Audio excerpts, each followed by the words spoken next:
Скандал при изборот на доставувач на колективна храна во неколку општински институции ја тресе Штипската локална самоуправа, тврдат опозиционерите. Со документите што ги презентира обвинуваат дека градоначалникот во изминатите 2 години намистил тендери и фирмата на неговиот чичко успеала да инкасира 5 милиони денари.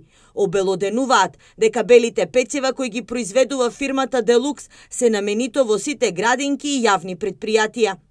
Станува збор за јавни институции основани од општина Штип, кои што се под директна надлежност на општина Штип и градоначалникот.